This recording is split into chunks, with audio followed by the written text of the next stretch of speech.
From this bird's-eye view, he is reminded that Constantine's arch is off-center by almost 2 meters from the original road that ran through it. But why? The Romans were famous for their feats of engineering. Surely they wouldn't make a mistake when building the emperor's new arch. There had to be some other reason, a reason that must be hiding in plain sight. Based on ancient records, we know that during Constantine's time, there was a colossal statue that stood 108 meters behind the arch. But this was not just any statue. It was a 30-meter-high monument to Apollo. Is there a connection between the statue and the arch? Expert Elizabeth Marlowe thinks she's found that connection. So then I started playing around on the living room floor in my apartment, where I made a little cutout of the arch and I propped it up, and I got a doll and I set him up and then set the arch up in front of him, and I worked out the proportions very carefully, lying down and peering through the central passageway. For me, that was the aha moment. Based on her living room reconstructions, Marlowe came up with a compelling new theory as to why Constantine's arch was built where it was. But to prove her theory, Marlowe first had to brave rush-hour Roman traffic so that she could gain the right perspective. The evidence on the ground confirmed her hypothesis. Constantine's arch was built off-center on the road so as to perfectly frame the Colossus of Apollo behind it.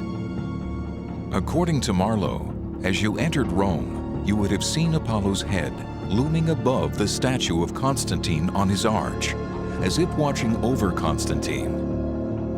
But as you moved closer to the arch itself, the sun god would have dropped below Constantine until he was left standing in the center of the main archway.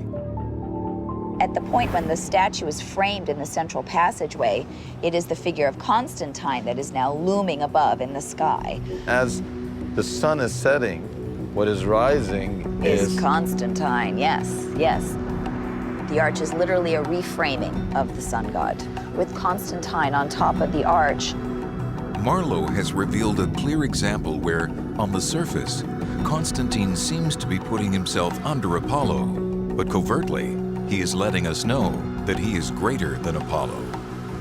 Can it be that he did the same with Christianity, seemingly worshiping Jesus while replacing Jesus with himself? Our investigation has revealed that Constantine merged the great pagan sun gods Mithras and Apollo and replaced their images with his own. Maybe that's not blasphemy by Christian standards, but it does tell us what Constantine thought of himself. By depicting himself with rays of light coming out of his head, Constantine was telling the world that he was to be worshipped as a god. Now, where does that leave Christianity? Was Constantine willing to step aside and bow down to the King of the Jews as any Christian would? I don't think so. I think Constantine took Jesus and refashioned him in his own image, thereby turning the anti-Roman rebel we read about in the Gospels into a symbol of Roman imperialism.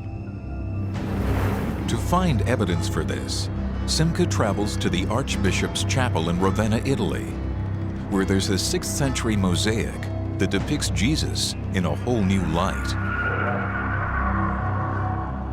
That's a mosaic of Jesus dressed as a Roman soldier. Although if you look at it more carefully, you can see that he's actually a Roman emperor dressed for command. He's got the military equipment, and of course he has the cross over his shoulder. So you can kind of see that Christ is also taking on the role of being the Roman emperor. He's depicted as the emperor. As the emperor in a military role. So Constantine didn't start running around dressed like Jesus. Right. He got Jesus to dress like him. Right. The irony is that after Constantine, Jesus, who had been crucified by the Roman army, was now depicted as its leader. But what was Constantine's goal? Was he trying to change Jesus? Or was he trying to replace him? To answer this question, Simca now looks into the plans Constantine made for his own funeral. Well, he was actually buried in Constantinople in the Church of the Holy Apostles, which no longer exists. It was reported that he was buried with the 12 apostles surrounding him. So Constantine prepares his burial by creating a real coffin for himself. Right. And then these pretend coffins for the other disciples. Right. If you take Jesus' place, one way to interpret it is I am Jesus. Well, you could see it that way. On earth, the Roman emperors do become the stand-in for Jesus, because now with the Christian Roman Empire, the emperor takes on the role as being the leader of the worldwide Christian community.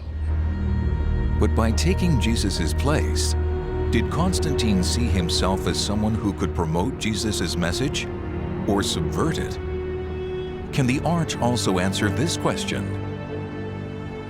From this high vantage point, Simca suddenly makes a discovery that would have never occurred to him below. How you position something relative to something else, that's sacred geometry. He's essentially putting himself in a relationship with the Flavians. Just on the other side of Constantine's arch is the famous Colosseum, built by the Emperor Vespasian Flavius. Across on the left is a triumphal arch built by the same emperor's son, Titus Flavius. And in the center, where there is now a circular depression in the grass, once stood a giant fountain built by Vespasian's other son, Domitian Flavius, one of the greatest persecutors of early Christianity.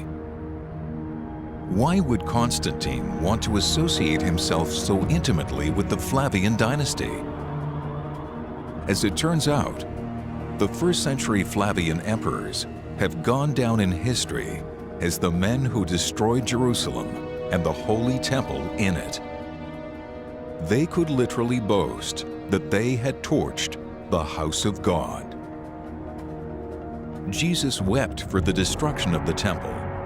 In contrast, by positioning his arch in close proximity to the destroyers of the temple, Constantine was permanently linking his legacy with theirs.